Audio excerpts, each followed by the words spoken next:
जय हिंद बच्चों। आइए आज आप लोग देख पा रहे हैं पीछे tense, active voice, passive voice. आज हम आपके लिए एक्टिव पैसिव का शॉर्ट वीडियो लेके आए हैं। ठीक है, 10th या 12th में 2 नंबर 3 नंबर के एक्टिव पैसिव बोर्ड की परीक्षा में आते हैं। ठीक है, आप लोग इसको अवश्य देखिए और इसको पहचानिए और टेंस बनाना, इससे पैसिव एक्टिव का पैसिव और पैसिव का एक्टिव बनाना सीखें। ठीक है, आइए डायरेक्ट हम लोग वीडियो पर आते हैं। टेंस 12 होते हैं, 12 में से ये 8 लिखे हैं, इन्हीं आठों के पैसिव बनते हैं। ठीक है, 3 प्रेजेंट इंडेफिनिट के हैं, 3 प्रेजेंट पास्ट इंडेफिनिट के हैं, यानी 3 प्रेजेंट के, 3 पास्ट के और 2 फ्यूचर के। टोटल 8 हुए, इन्हीं 8 के पैसिव बनते हैं। ठीक है, प्रेजेंट इंडेफिनिट टेंस का वाक्य है, इसकी पहचान ता है, ती है, ते हैं, आते हैं। अगर इंडेफिनिट का हमारा कोई एक्टिव होगा तो उसमें हम डू या डज लगाएंगे, यानी प्रेजेंट इंडेफिनिट टेंस का कोई एक्टिव होगा तो उसमें डू डज लगा होता है, आप लोग जानते हैं।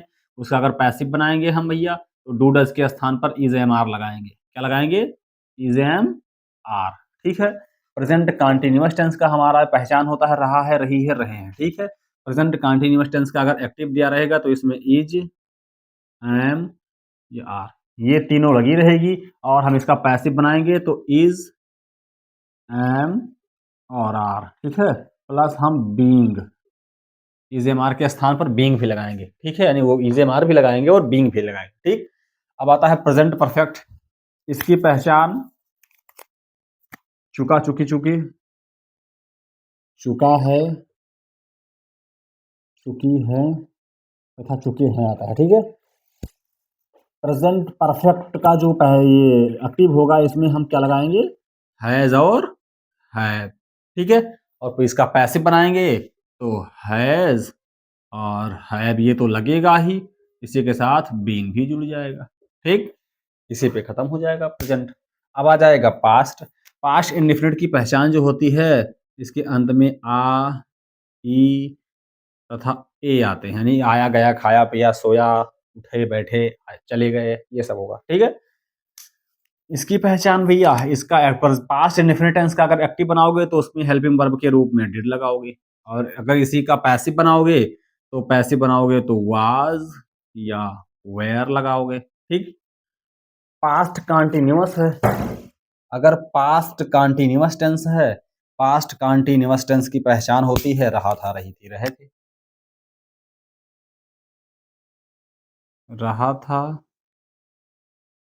रही थी, रहा था और रही थी, रहे थे। ठीक है, पास्ट कंटीन्यूअस टेंस में अगर इसका पहचान वाज, इसकी जो हेल्पिंग वर्ब लगेगी वाज या वेयर लगेगी। ठीक है, तो हम इसका पैसिव बनाते समय वाज प्लस वेयर प्लस हम बीइंग लगा देंगे। ठीक है, पैसिव बन जाएगी। और पास्ट परफेक्ट है, इसकी पहचान जो होती है चुका था, चुके थे, आदि शब्द आते हैं। ठीक है, इसके एक्टिव में पास्ट परफेक्ट टेंस का अगर एक्टिव होगा तो हेल्पिंग वर्ब हैड लगी रहेगी। ठीक है, हैड लगी रहेगी, और हम इसका पैसिव बनाएंगे अगर तो हम हैड बीन लगाएंगे, ये सभी के साथ। ठीक, अब आ गया फ्यूचर इंडेफिनिट। फ्यूचर इंडेफिनिट की पहचान होती है भैया गा, गी, गे, अंत में गा, गी, गे आता है। ठीक है, इसकी जो एक्टिव का हेल्पिंग वर्ब होगा वो विल और शैल होगा। क्या होगा? विल शैल। तो फ्यूचर इंडेफिनिट टेंस का एक्टिव वॉइस विल शैल। ठीक है, इसी का पैसिव बनाएंगे तो हो जाएगा विल बी या शैल बी। शैल बी मतलब विल शैल लगा के हम उसी में बी लगा देंगे। ठीक है, थोड़ा सा फास्ट पढ़ा दिए, कोई दिक्कत नहीं, कुछ है नहीं इसमें। अभी एक एक करके हम एग्जाम्पल भी अगर आपको डाउट होगा तो बता देंगे। फ्यूचर परफेक्ट, इसकी पहचान, इसकी पहचान होगी चुका होगा, चुकी होंगी, चुका होगा, चुकी होगी। ठीक है, इसका हमारा एक्टिव बनेगा विल हैव। ठीक है, या शैल हैव, विल हैव या शैल हैव। ठीक है, अगर हम पैसिव बनाएंगे तो विल हैव या शैल हैव लिख के प्लस बीन लगा देंगे, बस। ठीक है, आशा है कि ये आपको समझ में आ गया हो। अब हम एक एक करके इसका एग्जाम्पल बता देते हैं आपको। ठीक है, पहला क्या लिखा है, पहला लिखा है डू या डज, ठीक है, ये लिखा है डू या डज, ठीक है। चलिए हम एग्जांपल दे दें आपको। एग्जाम्पल में भैया हम इंडिफिनिट टेंस का कोनो वाक्य लेते हैं। इंडिफिनिट टेंस का कोनो वाक्य लेते हैं, एक तो हम इंडिफिनिट टेंस का वाक्य, ठीक है। इंडिफिनिट टेंस का वाक्य ले लो एक ठो। जैसे इंडिफिनिट टेंस का वाक्य ले लो हम, मैंने ले लिया यू, ये एक्टिव है, एक्टिव, ठीक है। You do not learn English, you do not learn English, ठीक है। अब हमें इसका अगर पैसिव बनाना हुआ, इसका हमें अगर पैसिव बनाना हुआ, ठीक है, तो इसका ऑब्जेक्ट यहाँ सब्जेक्ट बनेगा, तो यहाँ हमारा हो जाएगा इंग्लिश, इंग्लिश, ठीक है। अब इंग्लिश हमारा यहाँ हो गया, तो प्रेजेंट इंडेफिनिट टेंस का एक्टिव बनाया, डू डज लगाया यानी डू लगा है ना। अब इसका पैसिव बनाओगे तो इज एम आर लगाओगे, तो इंग्लिश एक वचन है तो इज लगेगा, इंग्लिश इज। अब उसके साथ लर्न का थर्ड फॉर्म लर्नड, नॉट भी लगा है, निगेटिव है ये तो नॉट लगेगा, ठीक है।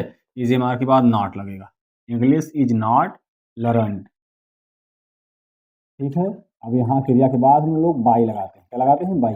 यू है इधर तो यहाँ यू ही हो जाएगा, ठीक। ये है हमारा इंडिफिनिट का, ठीक है। अब हम लोग अगर कॉन्टिन्यूअस का बनाएंगे भैया, ठीक है, तो कॉन्टिन्यूअस का एक्टिव बनाएंगे तो हम ये लोग इज एम आर लगाएंगे, तो कॉन्टिन्यूअस का ये एक्टिव है, यही हम लोग यू के साथ आर लगता है, आर कर दो, लर्न में आई एन जी लगा दो, you are not learning English बन गया, ठीक है। अब इसका पैसिव बनाएंगे तो हम इज एम आर के साथ बींग भी लगाएंगे, ठीक है, तो ये हो जाएगा इंग्लिश इज नॉट, अब यहाँ बींग भी लगेगा, ठीक है, क्या लगेगा, बींग लगेगा, ठीक है, क्या लगेगा, being, B E I N G, being by English is not being learned, L E A R N T, learned by you, ठीक है, ये बन गया। अब अगर हमें इसी का परफेक्ट बनाना हो तो यू के आर के जगह हम हैव कर देंगे, ठीक है, यू हैव नॉट, और इसका लर्न का third form learned, learned English, तो इसका पैसिव बन जाएगा भैया, हैव के साथ बीन भी लगाना है आपको, हैज हैव के साथ, इंग्लिश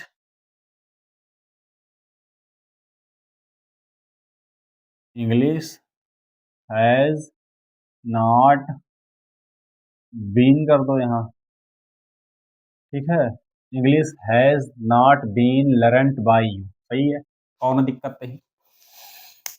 अब अगर हमें इसका पास्ट इंडेफिनिट करना हो, ठीक ठीक है, तो यू के साथ यहाँ हैव जो लगा था यहाँ डिड कर देंगे, you did not learn, you did not learn English, ठीक है, you did not learn English हो गया, तो हमारा पैसिव क्या बनेगा, डिड के साथ बाय यानी डिड को हम हटा के वाज वेयर कर देंगे, ठीक है, तो हैज के जगह क्या लगा दोगे, English was not learned by you, ठीक है। अब अगर हम इसी के साथ हमें पास्ट कंटिन्यूअस बनाना हो, तो पास्ट कंटिन्यूअस टेंस का जो वाक्य होता है वाज बियर लगा होता है, ठीक है, तो हम यहाँ डिड की जगह वाज कर देंगे, बियर कर लगेगा यू के साथ were, you were not learning हो जाएगा, कंटिन्यूअस में आईएनजी फॉर्म, ठीक है, लर्निंग इंग्लिश। अब इसका हमें पैसिव बनाना होगा, तो लिखा है इंग्लिश वाज नॉट बीइंग लग जाएगा, लर्नड बाय यू, ठीक है, वैसे हो जाएगा। हमें पास्ट परफेक्ट बनाना है तो यहाँ बियर हटा के हैड कर देंगे, हैड कर दिए, यहाँ थर्ड फॉर्म लगा दिए, ठीक है। अब यहाँ हैड लगाए तो हैड के साथ बीन लगाओ पैसिव बनाते समय, ये पैसिव है, ठीक है। इसी का पैसिव बनाना हो तो English had not been learned by you, तो थर्ड फॉर्म ऐसे हो जाएगी, ठीक है। हमें इसी का अगर फ्यूचर बनाना हो तो यू के साथ क्या लगता है, विल, यू के साथ भी लगता है, you will not learn learn English, ठीक है। अब हमें इसका पैसे बनाएंगे विल के साथ, तो क्या लगेगा भैया? Will be, shall be. English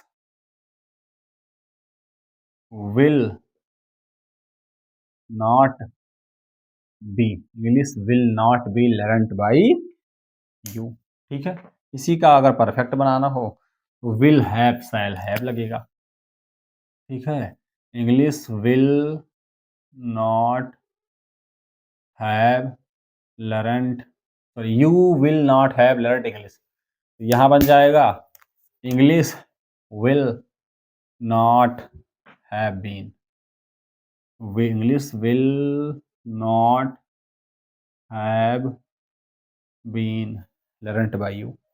बस, कुछ नहीं है इसमें, बहुत सिंपल है। ठीक है, ये पूरा टेंस है, इसकी एक्टिव की हेल्पिंग वर्ब और पैसिव की हेल्पिंग वर्ब याद कर लो, अपने आप बन जाएगा सेंटेंस। ठीक है, एक एक का छा बनाओ, छा का फिर पैसिव बनाओ, सारा ऐसे छा छा सबका बना लो, सबका पैसिव बना लो, बस आराम से समझ में आ जाएगा, आपके 2-3 नंबर बोर्ड में बच जाएंगे। ठीक है, और अगला सिलेबस हम लगातार अब कॉन्टेक्ट में आपके रहेंगे। ठीक है, लगातार हम आपको कुछ ना कुछ देते रहेंगे बोर्ड के लिए, ताकि आप उसको हल्का फुल्का रिवीजन करते रहें, बोरिंग ना फील करें आप लोग। ठीक है, एकदम फ्री हो, पढ़ो तो लोग एकदम मस्त माइंड में, ताकि आने वाले बोर्ड परीक्षा के पहले तनाव, स्ट्रेस, इरिटेशन क्रिएट ना हो आपके ब्रेन में। ठीक है, एकदम हल्का होके पढ़ो, बाकी एकदम सॉन्ग वॉन्ग सुनते रहो मस्त, राजा जी खजनवा देदा, हाँ? कोनो दिक्कत ना हो, ताकि एकदम मस्त, कोनो प्रेशर अतना नहीं लेना है, बोर्ड परीक्षा है, यूपीएससी नहीं। ठीक है, आराम से निकल जाएगी। तब तक के लिए जय हिंद, बाय बाय।